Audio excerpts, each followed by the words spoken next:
अस्सलामुअलैकुम प्यारे दोस्तों, आज हम आपको सैर करवाएंगे एक ऐसे कदीम इस्लामी शहर की कि जो अरब दुनिया का खूबसूरत तरीन ठंडे मौसम वाला शहर है। एक ऐसा शहर कि जहां हमारे प्यारे नबी हजरत मोहम्मद सल्लल्लाहु अलैहि वसल्लम दीन की तबलीग के लिए गए, लेकिन उन पर बहुत ज्यादा जुल्म ढाए गए। जी हाँ, आज हम चलेंगे ताइफ की तरफ और आपको दिखाएंगे वहां की जिंदगी, वहां के लोगों का रहन सहन और हुजूर पाक और सहाबाए कराम से जुड़े तारीखी मकामात की जियारत भी करवाएंगे। तो चलिए जल्दी से वीडियो को शुरू करते हैं, लेकिन इससे पहले वीडियो को लाइक, शेयर और चैनल को सब्सक्राइब जरूर कर लें। इस शहर का असल और सरकारी नाम अल ताइफ है। ये सऊदी अरब का एक कदीम और खूबसूरत शहर है। इसकी कुल आबादी तकरीबन 7 लाख के करीब है और आबादी के लिहाज से ये सऊदी अरब का 8वां बड़ा शहर शुमार होता है। ताइफ मक्का मुकर्रमा के बिल्कुल करीब वाक़े है, इसलिए यहाँ आना जाना भी काफी आसान है। इस शहर का कुल रकबा तकरीबन 321 मुरब्बा किलोमीटर है और एरिया के लिहाज से ये सऊदी अरब का 7वां सबसे बड़ा शहर है। ये शहर अपनी कुदरती खूबसूरती, ठंडे मौसम, खूबसूरत बागात और पहाड़ी इलाकों की वजह से मशहूर है। ताइफ 1879 मीटर की बुलंदी पर पहाड़ों के दामन में बसा हुआ है, इसीलिए यहाँ का मौसम बाकी सऊदी अरब की तरह गर्म नहीं होता, बल्कि ज्यादातर खुशगवार और ठंडा रहता है। यही वजह है कि सऊदी अरब के लोग गर्मियों में खास तौर पर यहाँ तफरीह के लिए आते हैं। ये शहर सियाहत के लिहाज से भी एक मशहूर मकाम है। यहाँ आने वाले लोग पुरसुकून माहौल और खूबसूरत नज़ारों से लुत्फ उठाते हैं। ताइफ मक्का मुकर्रमा से तकरीबन 95 किलोमीटर के फासले पर है, जबकि जद्दा शहर से उसका फासला तकरीबन 180 किलोमीटर बनता है। दोस्तों, ताइफ तारीखी एतबार से भी बहुत अहम शहर है। हिजरत से पहले हमारे नबी पाक सल्लल्लाहु अलैहि वसल्लम यहाँ आए थे और ताइफ के रहने वालों को इस्लाम की दावत दी थी, लेकिन ताइफ वालों ने हुजूर पाक सल्लल्लाहु अलैहि वसल्लम पर जुल्म और सितम के पहाड़ तोड़ दिए। इससे मुताल्लिक कई तारीखी मकामात आज भी मौजूद हैं, जिनकी हम इस वीडियो में आगे चलकर आपको ज़ियारतें भी करवाएंगे। ताइफ की सबसे मशहूर चीज उसके गुलाब हैं। ये आम गुलाब नहीं होते, बल्कि एक खास और कीमती किस्म के गुलाब हैं। उनकी पत्तियां सुबह सवेरे सूरज निकलने से पहले तोड़ी जाती हैं ताकि खुशबू जाया ना हो। इन गुलाबों से जो इत्र या परफ्यूम बनता है वो पूरी दुनिया में बहुत महंगा बिकता है। यही वजह है कि ये गुलाब और उनसे बनने वाले प्रोडक्ट्स ताइफ की मईशत में अहम किरदार अदा करते हैं। और जब ताइफ में गुलाबों का मौसम आता है तो पूरा शहर खुशबू से महक उठता है। उस वक्त ना सिर्फ मकामी लोग बल्कि दुनिया भर से सयाह यहाँ आकर उन खेतों की सैर करते हैं और यहाँ के गुलाब की खुशबू और खूबसूरती का मजा लेते हैं। दोस्तों, अगर आप मक्का मुकर्रमा से ताइफ जाना चाहते हैं तो इसके लिए आमतौर पर लोग प्राइवेट टैक्सी लेते हैं। एक टैक्सी तकरीबन 400 से 500 रियाल में आपको ताइफ ले भी जाती है और वापस मक्का भी छोड़ देती है। लेकिन अगर आप बस के जरिए जाते हैं तो उसका किराया सिर्फ 40 से 60 रियाल तक होता है। रास्ते में आपको ऊंचे ऊंचे पहाड़, घूमते हुए रास्ते और हसीन कुदरती नजारे देखने को मिलते हैं। ज्यादातर पहाड़ खुश्क और पथरीले होते हैं, लेकिन उनकी ऊंचाई और गोल गोल सड़कें सफर को बहुत दिलचस्प और यादगार बना देती हैं। ताइफ पहुंचकर सबसे पहले लोग हजरत अब्दुल्ला बिन अब्बास रजी अल्लाह ताला अन्हु की मस्जिद की जियारत के लिए जाते हैं। ये ताइफ की सबसे बड़ी और बहुत खूबसूरत मस्जिद है। मस्जिद के साथ ही उनके तबरे मुबारक भी 4 दीवारी के अंदर बनी हुई है। मस्जिद के बाहर एक बड़ा गेट है जिसे बाबे अब्दुल्ला बिन अब्बास कहा जाता है। इस गेट से दाखिल होते ही आपको मस्जिद के इर्द गिर्द एक छोटा सा बाजार नजर आएगा, जहां आपको कदीम दौर की चीजें, पुरानी इमारतें और रिवायती तर्ज की दुकानें देखने को मिलेंगी। इस पूरे इलाके को ओल्ड टाउन भी कहा जाता है। दोस्तों, हजरत अब्दुल्ला बिन अब्बास रजी अल्लाह ताला अन्हु हजरत मोहम्मद सल्लल्लाहु अलैहि वसल्लम के चचाजाद भाई थे और हजरत अब्बास बिन अब्दुल मुत्तलिब के बेटे थे। आपको उम्मत का आलम भी कहा जाता है, क्योंकि आपको कुरान पाक की तफसीर में बहुत महारत हासिल थी। आपने अपनी जिंदगी का बड़ा हिस्सा सफर और दीन का इल्म हासिल करने में गुजारा। 687 ईस्वी में आप अपने खालिक हकीकी से जा मिले। ताइफ में उनकी कब्र की जियारत के लिए रोजाना लोगों की बड़ी तादाद आती है। इस इलाके में आपको पाकिस्तानी और इंडियन लोग भी काम करते हुए नजर आएंगे। दोस्तों, ताइफ में एक रिवायती खाना बहुत मशहूर है जिसे मंदी रासुल खरूफ कहते हैं। ताइफ में लोग इस खाने को बहुत शौक से खाते हैं। इसे यहाँ के लोग हेड मंदी भी कहते हैं। ये खाना आम मंदी की तरह नहीं बनता, बल्कि बकरे के पूरे सर को साफ करके खास तरीके से तंदूर में पकाया जाता है। तंदूर में आहिस्ता आहिस्ता पकने की वजह से गोश्त बहुत नर्म, मुलायम और हल्के जायके वाला हो जाता है। इसमें ज्यादा मसाले नहीं डाले जाते, इसलिए यही इसकी असल खासियत है। लोग इस खाने को ज्यादातर रात के खाने में पसंद करते हैं। दोस्तों, अगर आप ताइफ में कुदरती नजारे ऊपर से देखना चाहते हैं तो यहाँ एक केबल कार भी मौजूद है। ये केबल कार आपको ऊंचे ऊंचे पहाड़ों के दरमियान से गुजारते हुए बेमिसाल कुदरती मंजर दिखाती है। ये जगह अलकाट टूरिस्ट विलेज कहलाती है, जो ताइफ पहुंचने से कुछ किलोमीटर पहले वाक़ है। केबल कार से नीचे उतरकर आप विलेज के अंदर पहुंच जाते हैं। यहाँ आपको खूबसूरत तुर्की तर्ज की इमारतें, रेस्टोरेंट्स, बच्चों के झूले और बैठने की पुरसुकून जगह मिलेंगी। अगर आप फैमिली के साथ हैं तो यकीन करें ये जगह बेहतरीन तफरीही मकाम है। यहाँ एक रोलर कोस्टर भी है जो पहाड़ों के दरमियान चलती है और इसका तजुर्बा वाकई बहुत जबरदस्त होता है।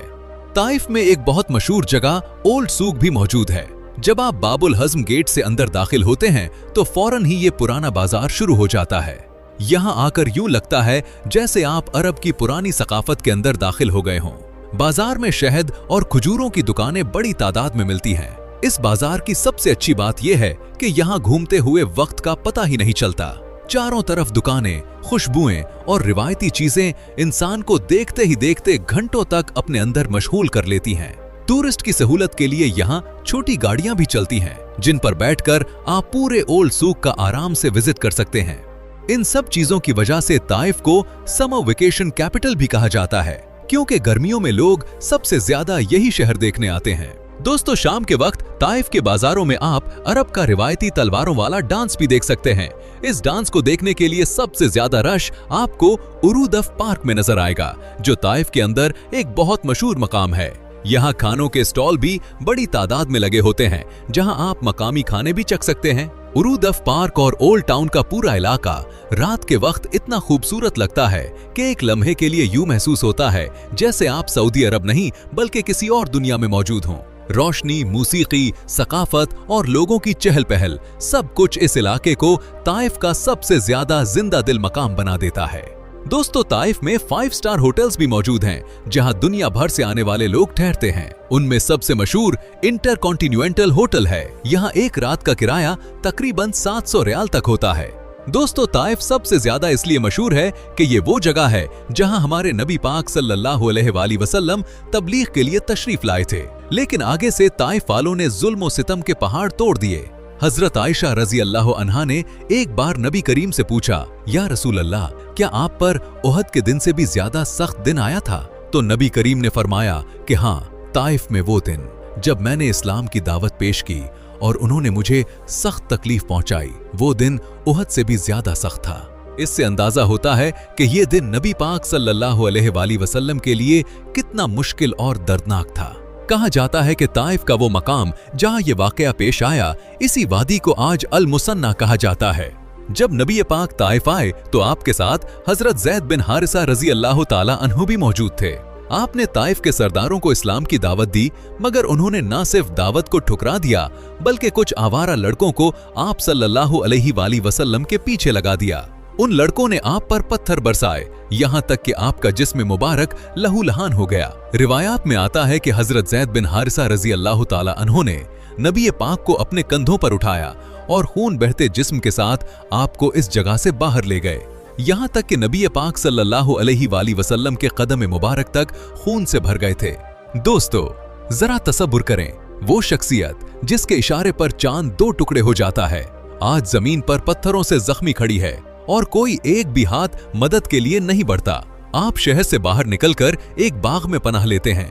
दिल टूटा हुआ है, जिस्म लहूलहान है, और इसी वक्त हजरत जिब्राइल अलैहिस्सलाम और पहाड़ों के फरिश्ते आए और अर्ज किया कि अगर आप चाहें तो मैं उनको 2 पहाड़ों के दरमियान कुचल कर रख दूं।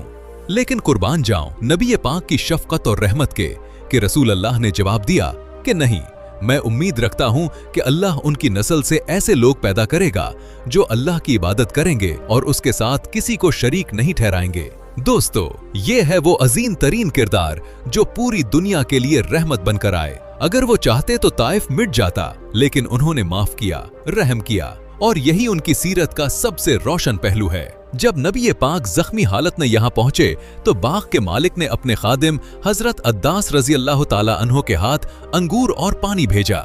ये सब कुछ इसी जगह हुआ जहां आज मस्जिद अद्दास मौजूद है। इस मस्जिद के इर्द गिर्द आज भी अंगूरों के बागात मौजूद हैं। इस बाग की जियारत करने से इंसान दिल से महसूस करता है कि नबी पाक ने इस सख्त दौर में कितनी तकलीफें बर्दाश्त की, मगर इसके बावजूद आपने उन लोगों के लिए बद्दुआ नहीं की बल्कि हिदायत की दुआ फरमाई। इसी मकाम के करीब एक और मस्जिद भी है जहां एक पत्थर के बारे में कहा जाता है कि इस पत्थर के साथ नबी पाक सल्लल्लाहु अलैहि वसल्लम कुछ देर आराम से बैठे थे। लेकिन इस बात की असल हकीकत क्या है, ये सिर्फ अल्लाह ही बेहतर जानता है। चलें अब आपको ले चलते हैं बनु साद के इलाके की तरफ, जो ताइफ से तकरीबन 79 किलोमीटर के फासले पर है। कहा जाता है कि ये वो जगह है जहां हजरत हलीमा सादिया रहा करती थीं और नबी पाक सल्लल्लाहु अलैहि वसल्लम ने अपना बचपन यही गुजारा। आज भी ये इलाका बहुत पथरीला है और यहाँ बहुत कम आबादी है। दोस्तों, आज का ताइफ पहले वाला ताइफ नहीं रहा। ये शहर अब बहुत ज्यादा डेवलप हो चुका है। यहाँ एक बड़ी और शानदार यूनिवर्सिटी मौजूद है जिसे ताइफ यूनिवर्सिटी कहा जाता है। इस यूनिवर्सिटी में पढ़ाई की फीस तकरीबन 4000 रियाल फी सेमेस्टर है। ताइफ में वाक़े अल शरीफ म्यूजियम इस शहर का सबसे शानदार विरासती खजाना है, जहां कदम रखते ही ऐसा महसूस होता है जैसे आप सदियों पुरानी अरब दुनिया में दाखिल हो गए हों। ये म्यूजियम कदीम हथियारों, तलवारों, बर्तनों, सिक्के और रिवायती फर्नीचर से भरा हुआ है, जो अरब तहजीब की मुकम्मल तस्वीर पेश करता है। लकड़ी के पुराने दरवाजे, नक्शो निगार वाले संदूक, अरबी मजलिस और तारीखी नवादरात देखकर इंसान वक्त की गहराइयों में खो जाता है। अगर आप ताइफ आते हैं तो ये वो जगह है जो आपको जरूर देखनी चाहिए। तो दोस्तों, ये थी आज की हमारी इंफॉर्मेटिव और दिलचस्प वीडियो। हमारे चैनल को लाइक और सब्सक्राइब जरूर करें और कमेंट में जरूर बताइएगा कि अगली वीडियो किस शहर या मुल्क पर बनाएं। अगली वीडियो तक अल्लाह हाफिज।